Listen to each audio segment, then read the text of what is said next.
How did you come to specialize in bicycle kicks, and what are bicycle kicks? Bicycle kicks are pretty much the kick when you jump up backwards, almost do half a backflip, and kick the ball with your back leg into the goal. Ever since I was 8, I started training for it, started trying to work it out, see how it feels. And eventually I started to grapple the idea of how to do it and how to kick it properly. And so eventually I've come to get it pretty well. Have you seen Juan goal last year against Liverpool? Oh, it was fantastic. That bicycle kick. So anyway, in the press conference, they asked him if he practices a lot. And he said no, because he would get too injured if he practiced it too much. So do you have any advice for him? I would say bicycle kicks are very tricky, and it's oftentimes you can get injured, and it can be dangerous sometimes. When I first started, I found myself not wanting to do it as much because I oftentimes fell wrong or hurt myself. But eventually I started to find a landing technique that worked for me. You have to make sure your hands are always very agile so you can catch yourself. Try to land on your buttocks so you don't hurt your back or your head, and simply just practice it over and over again. Too much can often be painful because if you repeat everything, sometimes you get it wrong, but practice makes perfect. What was the best soccer game you've ever seen? Ever seen? That's a good question. I'd have to say Manchester United, Manchester City, when Wayne Rooney scored his wonderful bicycle kick off of Nani's cross. Yeah. That was one heck of a game, and I have to say that's probably the best game I've ever seen. We also heard you received the proposal to come in 2016 and represent the Academy of Polish First League team. How did that come about? It came about when I was training with the Polish under-16 national team in the training sessions, and of course my father knew a Polish legend, actually European legend of soccer, Stanisław Oślizło, one of the greatest soccer legends in Polish history, and he invited me after coming and seeing me play to come and train with the professional adult senior team for Górnik Zabrze, a professional First League Polish team, on the top of the table right now. And after seeing me play, they were very satisfied with my performance, and they invited me to come and represent them next year. Wow. What do you eat before a game?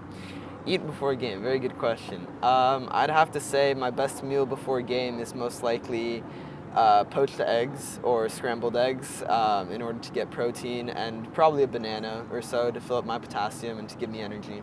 Do you have any other interests besides soccer? The film industry somewhat interests me, but I'd have to say soccer is my main passion and really my main dream. Yeah, me too, with camera. I just got a camera yesterday. Yeah.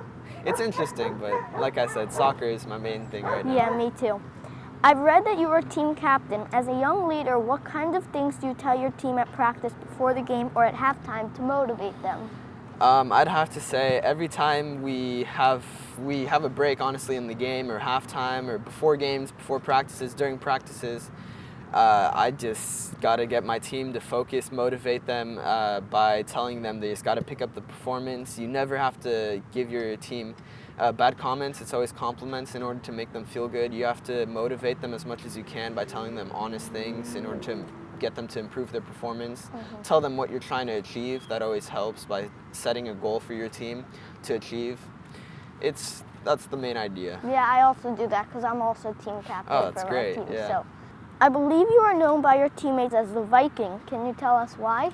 My teammates originally used to call me the brick wall because I was a very sturdy defender. Nobody could knock me over. And I also at the time was taking karate for 10 years, and so I sort of learned how to defend myself and be tough on the field, and that moved over to my nickname as the Viking because Vikings tend to be known as the tough guys, you know, the Nordic, strong people, tall people. And so that's sort of who I started to become on the field, aggressive and tough.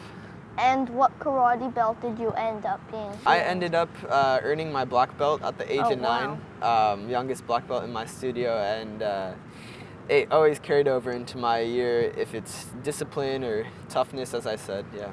Who helped you with your soccer career the most? The most, my father. My father's been there ever since day one. He's been throwing me the ball. And I've been training with my dad before I started playing club soccer in academy and actually striving towards what I am today. It started out with me and my dad just kicking the ball around on a soccer field at some park somewhere. It doesn't matter if it was muddy, grass wasn't there, it always mattered that it was me and him training together. What is the best soccer advice you were ever given, and who gave it to you? My dad gave me the best soccer advice I've ever heard, and he said that life, it's just all a game, but that you have to strive towards your dreams, and family is what matters most. And every time I step out onto the field, I always remember what I'm playing for and who I'm playing for, and that's my family. Could you describe the best goal you've ever scored? Best goal I've ever scored would have to be actually this year. One of the nicest goals I actually ever hit, one of the best shots I've taken, and it was in a friendly game between two of my same year clubs, FC Los Angeles. We were scrimmaging, and I got the ball at half field. I took a touch and just struck it out of 50 yards out, and managed to find the top corner on the goalkeeper, who stood there without moving and chanceless. And it was a very nice goal, I have to say. I was very proud. Yeah. Could you show us how you celebrate a goal? Most of the time, I point up to the sky or point out to the crowd, to my family, touch my heart, because that's what matters most to me. It's not the fame, not the glory, but my family and my pride. How much soccer do you play per week? Do you want to find out Vincent's training secrets? Please subscribe. By subscribing to our channel, you can see episode 3 of our Bandit Soccer profile player and much more to come. To become our next Bandit Soccer profile player, go to www.banditsoccer.com. Buy a Bandit match ball and send in your soccer resume with a picture or video of you training with our Bandit balls, and you may be hearing from our production team.